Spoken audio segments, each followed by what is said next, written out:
right, welcome back to the Contrarians.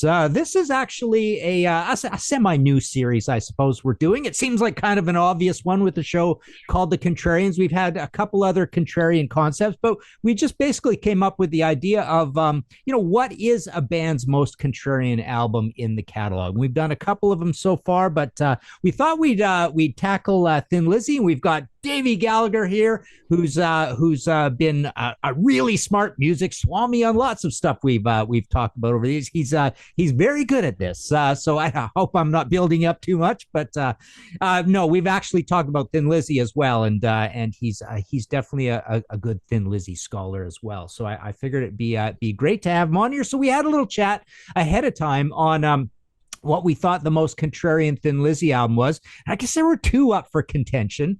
I could have gone either way. We will mention what our honorable mention is as well.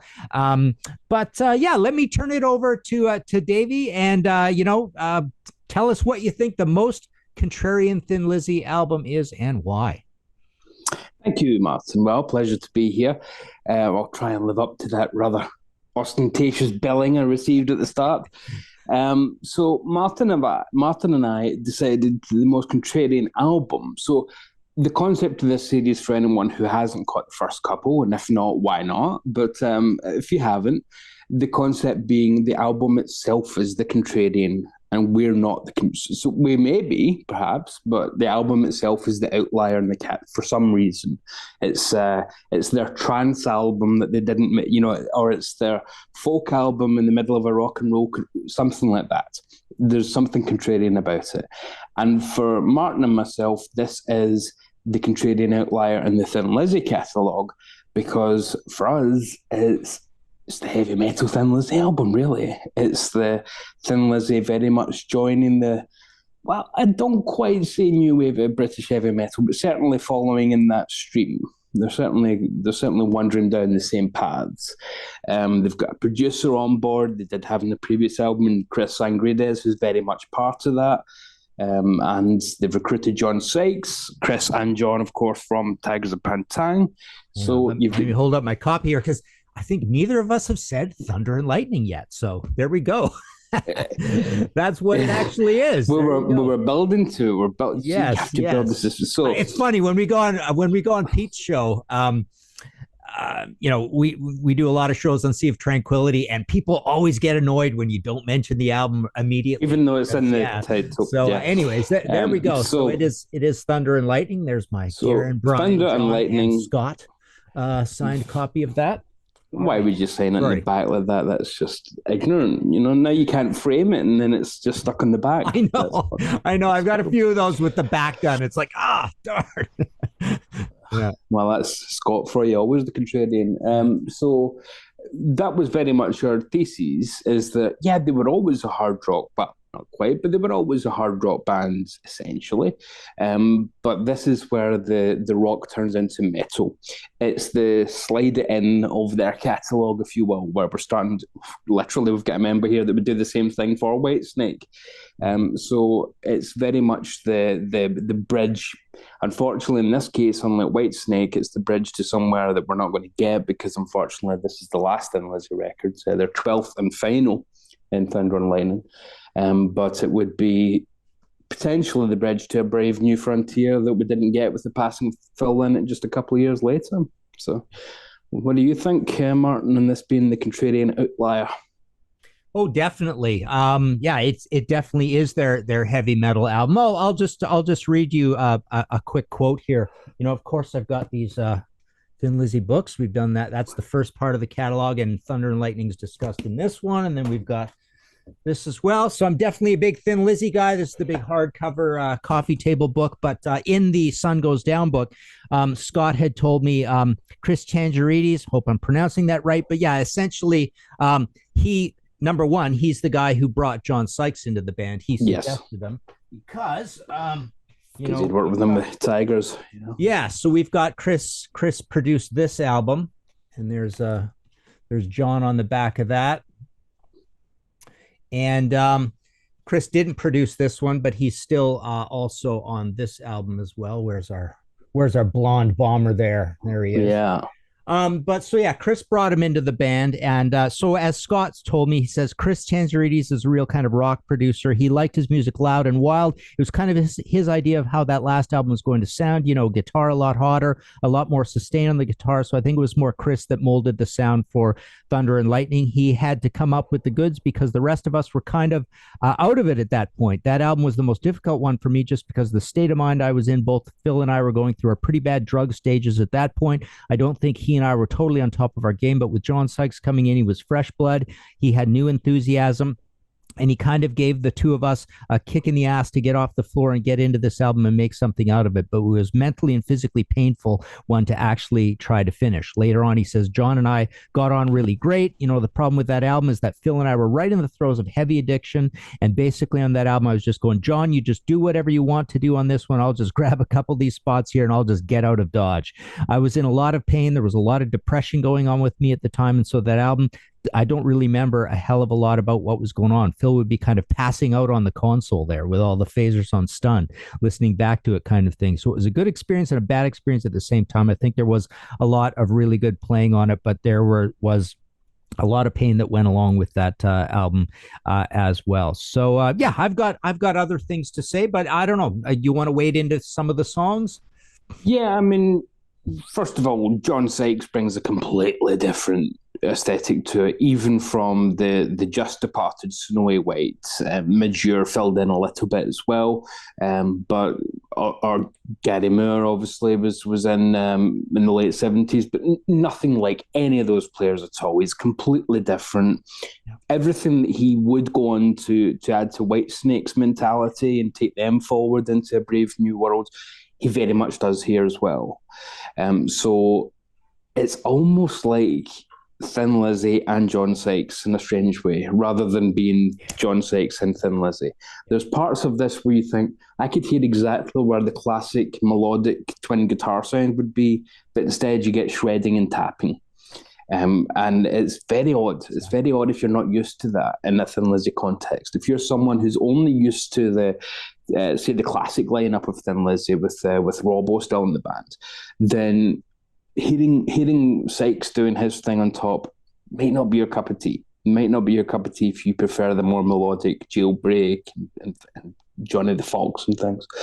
But yeah, I mean, for a couple of the Martin, I always like it, and I think you do too, when people throw your words back at you and your picks back at you. You did your top 20 Thin Lizzy songs for Golby, and didn't pick a single one from this. And this is why I always say, don't judge things by a short list like that, because that's not the full story. You also published the remainder of the Thin Lizzy catalogue in order, and if you follow that, it turns out on average this is actually one of your favourite, if not your favourite, Thin Lizzy albums. But when you were doing the Guitar Hack episode, you didn't pick it as one of your 5 favourite Thin Lizzy albums. So it's kind of interesting. These songs are more popular as a conglomerate with you than the actual individual songs would be if you listen to them as 12 7-inches or something. It seems to be.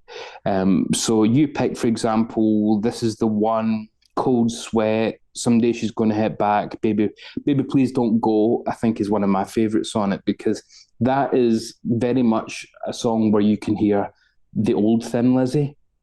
You can hear, right, this could be a very standard song, very standard Thin Lizzy song, and then somebody lets John Sykes go completely bonkers on the guitar, and he delivers one of his all-time great solos. It's almost like you can hear a blues song or a blues A song in here, and then you can hear John Sykes saying, I'm not really a blues guy, and turning it into metal underneath them. It's almost like his audition for Whitesnake in one track, if you ask me, just Baby Please Don't Go. Yeah. Sykes just being unreal.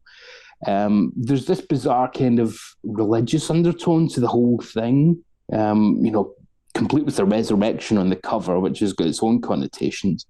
But in This Is the One and Sun Goes Down and Holy War, there's all sorts of references to not even positive religion connotations, but some really dark stuff, doubting religion and the goodness of religion, and You know, how can a good God let children die, and etc. So old questions, but certainly the kind of questions that Phil wasn't in a position to be questioning just a couple of albums earlier on, say Chinatown, where he was completely gone.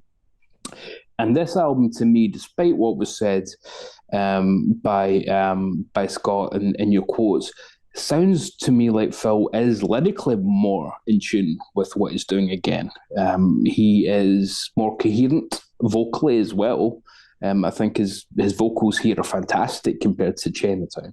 And I'm not dogging on Chinatown. We did a positive review of that. It's just you can hear Phil was a lot more classic Phil here. But this is the one, has such a different kind of guitar dual approach than you would get with the classic lineup. Thunder and Lightning itself, you've got Scott Gorham shredding on the guitar. I mean, whoever thought we'd hear that? I mean, it's such a bizarre phenomenon. And Holy War with this almost upbeat dance tempo to tell a song about religion and the problems with it, and not organized religion, but the actual concept of religion as a whole. But you wouldn't know that from listening to the music. The music's telling you it's a kind of up-tempo dance rock song.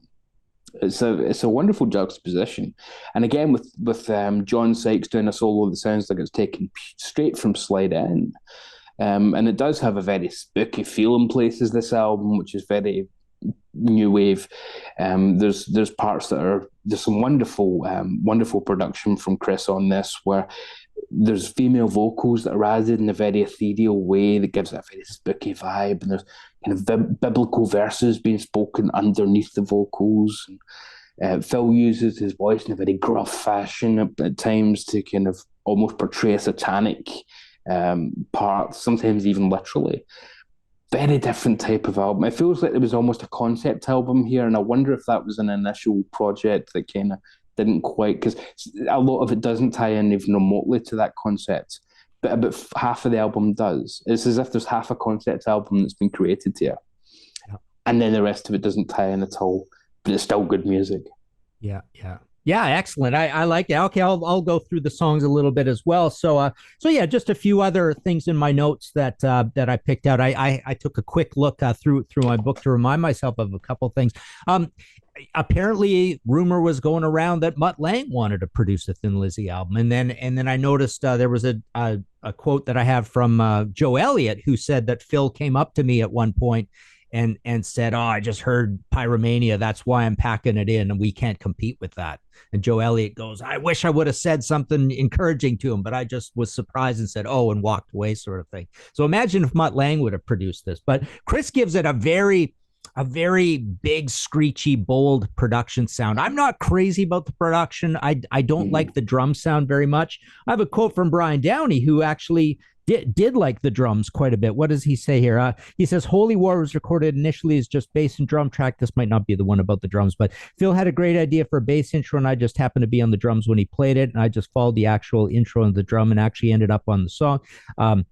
So things were happening in the studio that never happened previously in Lizzy. Outtakes were being accepted and all sorts of ideas were being thrown around. That was great because it was a new way of approaching it. I'll just go through what my impression of these songs. So Thunder and Lightning is probably my least favorite song on the whole album. Yep. And I always go back to that cool, attitude of Scott Gorham, who basically says, we thought heavy metal was a little cheesy and we tried to stay away from it. So he had this thing about Angel of Death that he thought was a little bit too heavy metal. And I feel you get that with Thunder and Lightning as well. I'll disagree with you a little bit on the vocals. I find there's a weariness here, which is underscored even more when you get to the Life Live album, the last album they ever did, live album, where it's even worse. And I understand, Chinatown is thought about the same way, but I think there is a degradation to his voice. By the way, on Life Live, they played five, or they include 5 of the 9 songs on here, which is pretty wild. But so what I did actually Because I agree with you. "Baby Please Don't Go" always comes to mind as one of my favorite guitar solos of all time by anybody. And which goes along with "Still the Night" being one of the greatest riffs ever done, and that's also John Sykes. But I went through this album listening to the solos, just for the solos, as an exercise. And I think the solos are really crappy on this album. They're very shreddy but untuneful, not logical, other than "Baby Please Don't Go," which is amazing, right? So "Thunder and Lightning," there's like a loud metal solo screeching, not a twin lead. Then there's kind of a braying synth solo. Like Darren Wharton has a lot to do with this album as well, and he gets some writing credits. In fact, in terms of credits, which is pretty wild, Scott is writing on only 2 songs, Sykes only on 1 because only on one writing was done already. Darren Wharton gets in on 4. So there's a synth solo, and then there's another kind of bad shreddy solo later on. This is the one. There's a duel going on, duel.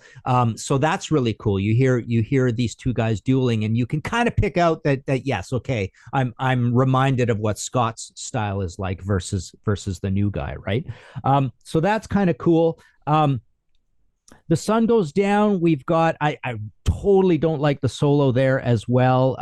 Distant, echoey mixed in there. I think he gets a terrible tone on this album. It's so hard on the ears, the guitar tone. And that goes for Scott too. Scott says in one of my quotes, I don't know if I'll read it, but Scott says he was kind of forced to change his tone to line up more with John's tone. "Holy War," you get a bit of a twin lead to open. That's the other thing. Very few twin leads on here. They're not very convincing, and they're not mixed very well. They're not really deliberate, right? They're just kind of incidental, right? That does take us to the end of side 1, and very much goes in with what I think of these tracks, because, as I said, it feels to me like John Sykes and Thin Lizzy rather than John Sykes and Thin Lizzy. Yes. Do you think that if this had continued, there would have been a way to organically incorporate, because apparently John Sykes was asked to be on the follow-up when Phil decided there was going to be another Thin Lizzy album just before he died. Do you think there could have been a way to incorporate that in a more Whitesnake 87 mode? Or do you think this kind of sound was always going to be just too un-Thin Lizzy? Well, the interesting thing is I noticed there were some burbles and, hints that basically they thought that this album kind of did pretty well. Like it was selling pretty well, and it was competing out there in a metal world. So they were kind of rejuvenated by this. So I wonder if seeing that the sales were a pickup from Renegade, that they might have done the same thing again. They liked Chris as a person. They thought John was a good guy as a person. It's funny.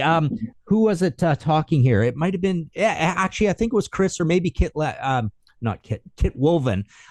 Somebody was saying, I don't think I put the quote in here, but it was really funny. They said, Snowy was his, a certain kind of guitarist, and his heart wasn't really in it. And John Sykes, I don't know if he was right. This is kind of a funny way to put it, but he goes, I don't know if he was right because he was too much of a nice guy. They needed a fighter. They needed a Robbo or something in there. John Sykes was just a really nice, amenable guy. And that's not what you think of. Well, you think of him as a nice guy, I suppose, but you think of him also as a real perfectionist and difficult to work with and takes a long time between projects and stuff. So you think of him as a difficult guy as well. So I thought that was pretty funny that his personality was almost too nice for Thin Lizzy that they were coming up with. But and quite odd that he would actually be the one to almost instigate the revival of Thin Lizzy as a live band in the 2000s.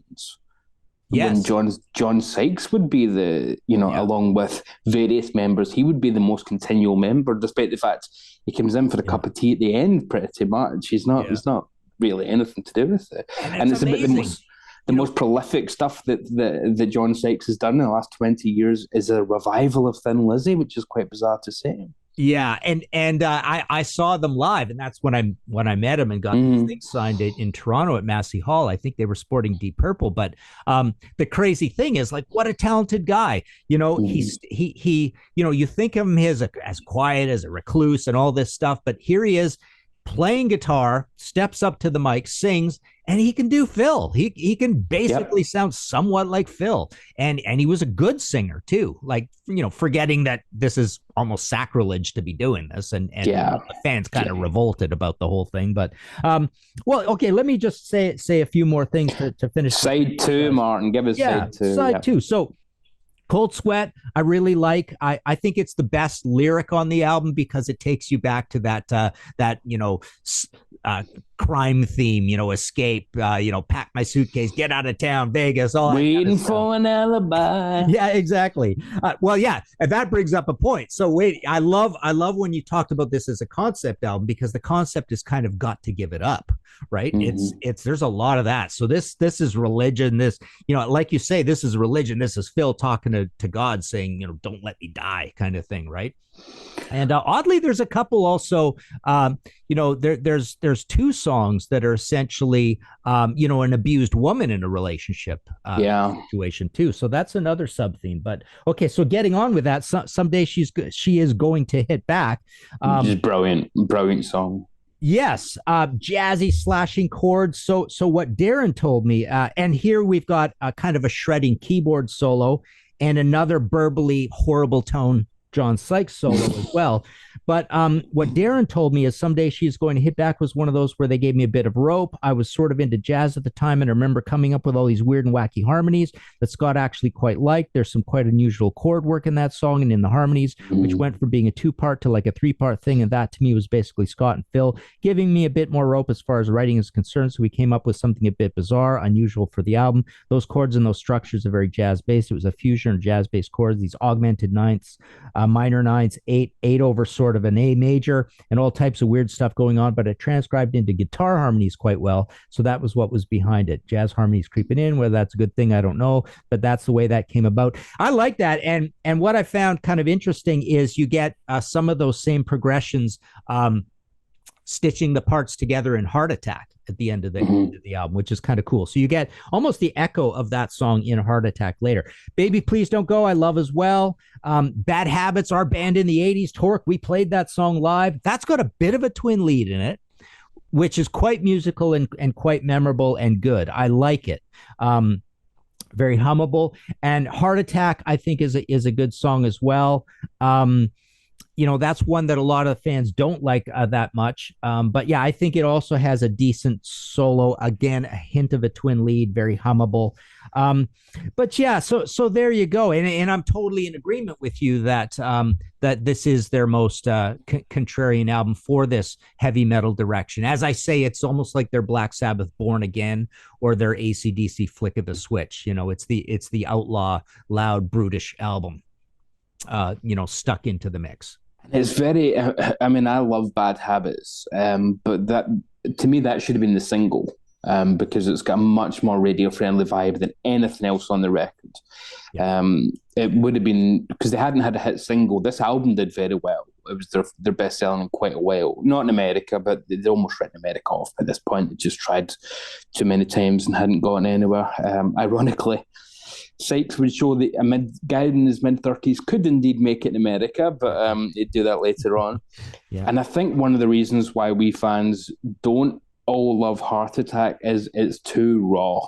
To go out on a song where Phil is literally screaming, "Mama, I'm dying," it's very hard to listen to sometimes if you're in a more thoughtful mood about Phil the person rather than just Thin Lizzy the band. It's quite a raw, hard listen.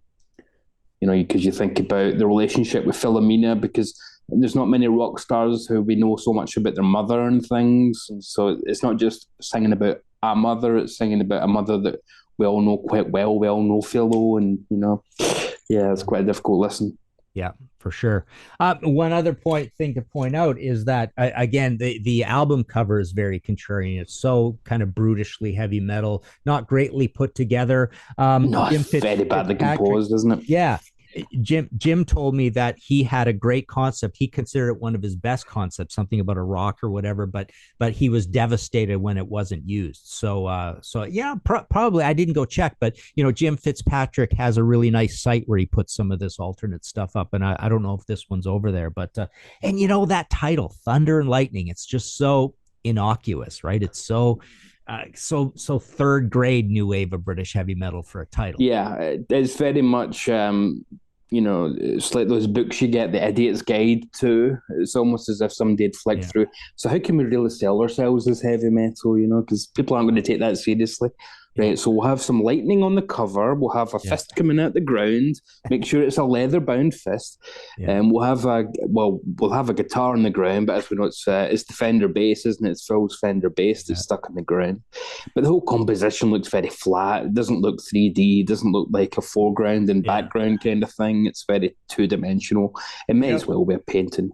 You know what it reminds me of is the first two Exciter album covers, right? Heavy Metal Maniac and Violence and Force, right? It's a little bit like it's one of those that it sounds cooler to describe it rather than see it, I think. Yeah, it's interesting. I looked up on Discogs because I was a little bit, confused. Like there's no band credits on this, right? To see, to what extent they're saying who does what sort of thing. And I looked it up on Discogs, and I guess, like, mine's a Canadian copy and it is missing that. I mean, the back has these credits and these credits, but there are a few extra credits. But the original UK edition was a gatefold with an extra EP in it, right? And it had a band picture and stuff on it. But I just wanted to mention as well. So the other one that was up for grabs in terms of what is Thin Lizzy's most contrarian album was this one. And the guys have all kind of told me, and Ron Nevison as well, and they didn't get along with Ron Nevison, and they were not happy that Ron Nevison kept telling them to turn down the guitars. But, I think it's a little crazy of Robbo and Scott, saying, oh, he kept telling us to turn down and stuff. It's really in the songwriting. So the point with this album is, even the one before it, Vagabonds of the Western World, leading to Fighting, that seemed more of a continuity in terms of just the mathematical amount of heaviness on the albums. Like those ones just seem, Fighting definitely the heavier of the three, but this the production is fine on it. I don't think the production is the problem. It's just Phil was really exploring different kinds of black musics on it. I suppose a little more. It's a little more R&B and ballad shaped with Frankie Carroll and Nightlife, on here. She Knows, just not a very heavy album. Still in Love with You. Wow, yeah, there's really not a lot on here that's very heavy at all. So for a first step with the vaunted Gorham Robbo lineup. And they also don't really particularly invent the twin leads on this one either. That comes more to the fore on Fighting. But so this is the other one that people always say is just a little bit ponderous.